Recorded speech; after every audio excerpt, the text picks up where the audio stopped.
ஏன்டா இப்படி பண்ண வெற்றி? ஏன்டா இப்படி பண்ண? இப்படி அர்ச்சனாக்கு துரோகம் பண்ணிட்டு தப்புடா. ஏன்டா அர்ச்சனாக்கு துரோகம் பண்ணலாமா இப்படி? வெற்றி, நீ அர்ச்சனாக்கு இப்படி துரோகம் பண்ணிட்டியடா. அர்ச்சனாக்கு இப்படி துரோகம் பண்ணிட்டியடா. அத்தை முனகரா மாதிரி இருக்கே. ஏன்டா இப்படி துரோகம் பண்ண? ஏன்டா இன்னொரு பொண்ணோட போய் இப்படி நெருக்கமா பழகிருக்கிய, அது தப்பு இல்லையா? அண்ணி,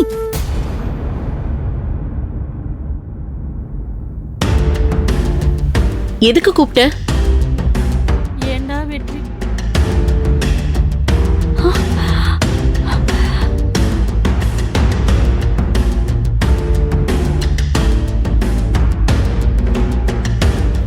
ஏய், என்ன ஆச்சு? கூப்பிட்ட, பதில் சொல்லாம நின்னுட்டு இருக்க. என்ன விஷயம்? பூங்குடி, உன்கிட்டதான் பேசிட்டு இருக்கேன். என்ன பேந்தன்னு முழிச்சிட்டு இருக்க? அவளுக்கு தெரிஞ்சா என்ன ஆகும்டா?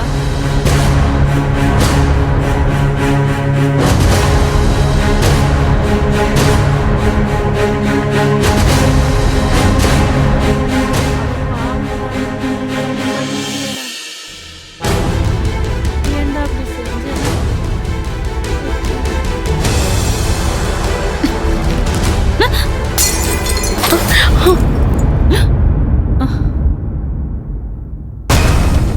என்ன?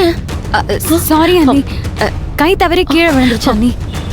என்ன பூங்குடி, பார்த்து வரது இல்லையா?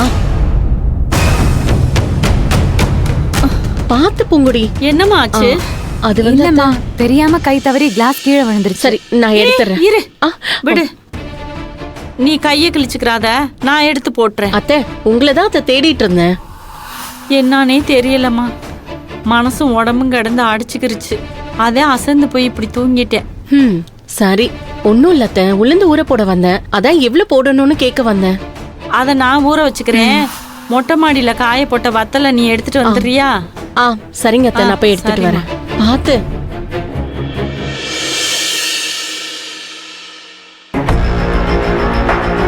அம்மா, நான் வேணும் தான் தட்டி விட்டேன்.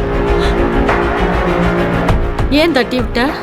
இல்லனா இன்னைக்கு பெரிய பிரச்சனை நடந்திருக்கும். நீ தூக்கத்துல வெற்றி அண்ணனை பத்தி உளறிட்டு இருந்த. வெற்றி, அர்ச்சனாக்கு துரோகம் பண்ணிட்டியே, அர்ச்சனாக்கு துரோகம் பண்ணிட்டியேன்னு புலம்பிட்டு இருந்த. ஐயோ கடவுளே! அன்னி கரெக்டா அந்த டைம்ல வந்துட்டாங்க.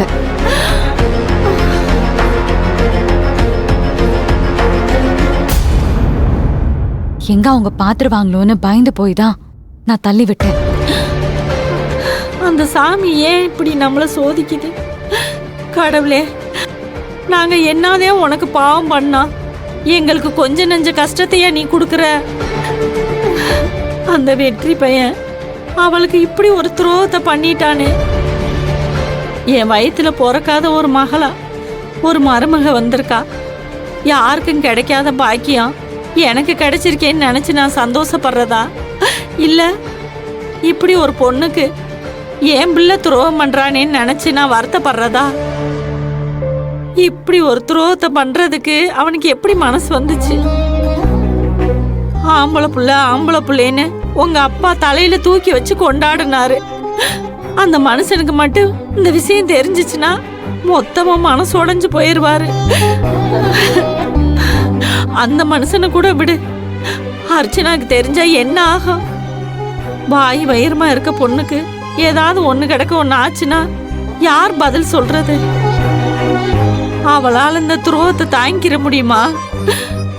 ஏன் நல்லவங்களுக்கு மட்டும் இப்படி எல்லாம் சோதனை நடக்குது? எல்லாத்தையும் நல்லா பாத்துக்கிற கடவுளே, நல்லவங்களுக்கு மட்டும் ஏன் இப்படி கஷ்டத்தை கொடுக்கறாரு? மா, எதுக்குமா கவலைப்படுற? எல்லாத்தையும் சரி பண்ணலாம். அண்ணன் மனசையும் மாத்தலாம். என்னத்தை மாத்துறது? எப்படி மாத்துறது?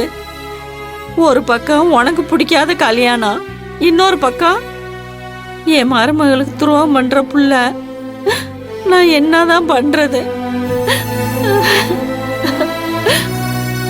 மா அழாதம்மா. எப்படி அழுகாம இருக்க முடியும்? இப்படி இடிக்கு மேல இடியா என் தலையில தூக்கி போட்டா எல்லாத்தையும் நான் எப்படி தாங்கிக்கிட்டு இருப்பேன்? அப்படியே உத்தரத்து மேல கயிறை போட்டு தூங்கிடலாம் போல இருக்கு. மா இப்படியெல்லாம் பேசாதம்மா. நீ இப்படிலாம் கவலைப்படுறதா இருந்தா நான் அந்த சங்கரையே கல்யாணம் பண்ணிக்கிறேன்.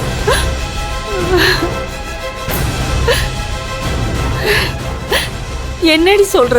வேற என்னம்மா பண்ண முடியும்? என்னால யாருக்கும் எந்த கஷ்டமும் வேண்டாம். நான் சங்கரை கல்யாணம் பண்ணிக்கிட்டா அப்பாக்கும் சந்தோஷம், வீட்லயும் பிரச்சனை இல்லைல்ல. என்னடி சொல்ற? விடுமா, வேற என்ன பண்ண முடியும்? அதான் தலை எழுத்துனா அதை யாராலையும் மாத்த முடியாது. இதுக்காக நீ உட்காந்து கவலைப்பட்டுட்டு இருக்காத.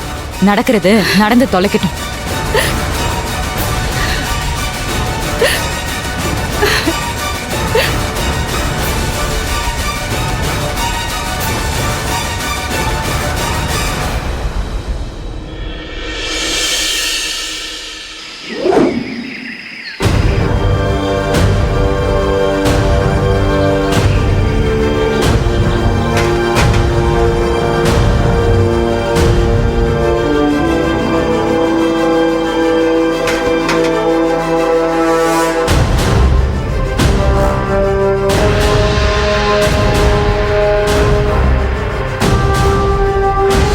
வணக்கம் சார். வணக்கம்மா.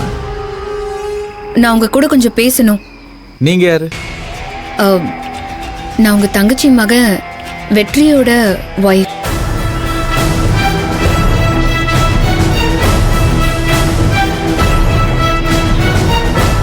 வெற்றியோட ஒய்ஃபா?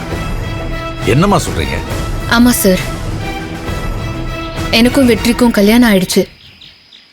ஆனா அது வெளியே யாருக்குமே தெரியாது சார். ஏமா, வெற்றிக்கு தான் ஏற்கனவே கல்யாணம் ஆயிடுச்சே.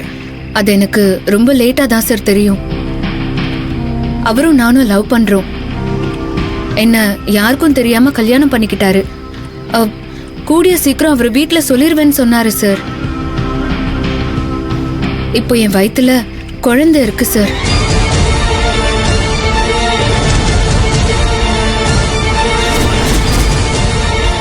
எனக்கு கடைசியில தான் வெற்றிக்கு ஏற்கனவே கல்யாணம் ஆன விஷயமே தெரியும் சார். நான் உங்களை பத்தி கேள்விப்பட்டேன். நீங்க தான் ஊர் தலைவர்னு சொன்னாங்க.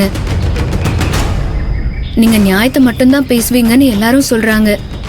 எனக்கான நியாயத்தையும் நீங்க தான் சார் சொல்லணும். என்ன சார் யோசிக்கிறீங்க?